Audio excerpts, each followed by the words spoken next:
Hi, this is Arvind. In this video, I'm going to let you get an intuition on what Kalman filter is. I'm breaking this down into multiple videos so it is easy for you to follow up. Okay, what is Kalman filtering? If we go by the definition of Wikipedia, this is what you get. And it's a linear quadratic estimation and uses Bayesian inference. Okay, I'm not gonna read this, but if you find this definition not intuitive enough for you, then you are watching the right video.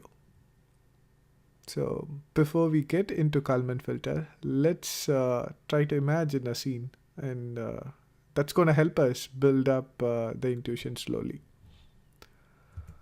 Okay, let's imagine that you have a friend named Tom, and Tom is training to run for a marathon, and Tom wants you to record his average heart rate. And Tom is wearing a heart rate monitor that sends his measurement back to display which you are holding. And your job is to note down what Tom's heart rate is for every 10 seconds. And yeah, before going into that, let's clear some facts about heart rates. Fact number one, if you are not dead and you are just resting, your heart beats around 60 to 100 beats per minute. Fact number two, if you are being chased by a lion and if you are just managed to survive, your heart rate would be beating around 110 to 180 beats per minute. What it means is if you are not doing much stuff, it's going to beat slow. If you are running or doing something strenuous, it's going to beat fast. Okay, let's get on to the scene which we were just talking. Tom has warmed up and he has signaled you to start recording.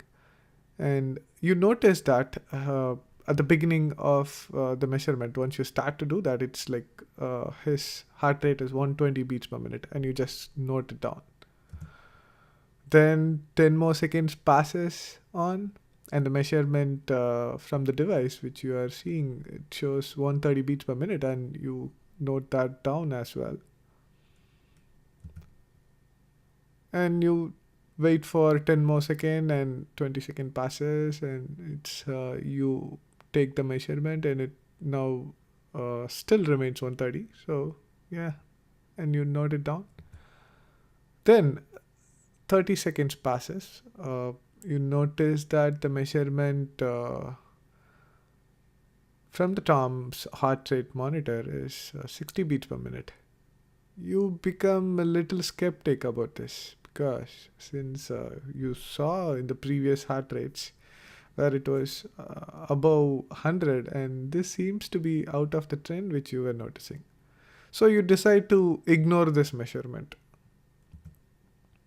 Then you continue doing this measurement for 40th second, and you get around 135 beats per minute, which is pretty close to what you were expecting it to be.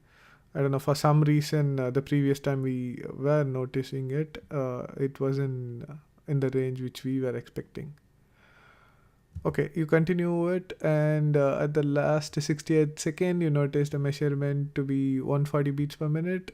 And then you go ahead and calculate Tom's average heart rate as 131 beats per minute. Okay, you just filtered and ignored the 60 beats per minute measurement from your calculation, and the average is 131 because of that. So why did you do that? And how did you intuitively filter the measurement? You made a decision not to trust the measurement at that moment because the past measurements gave you knowledge and allowed you to intuitively estimate or predict that the measured value must be above 100 or somewhat close to this. And this is exactly what Kalman filter does. It filters out the noises and allows us to estimate a state of the system, which we are measuring here in this case, the heart rate. Yeah, so I hope this gives a mild intuition and about what Kalman filter is. And let's meet again in the next video where we gain even more intuition about Kalman filter. And thanks for watching.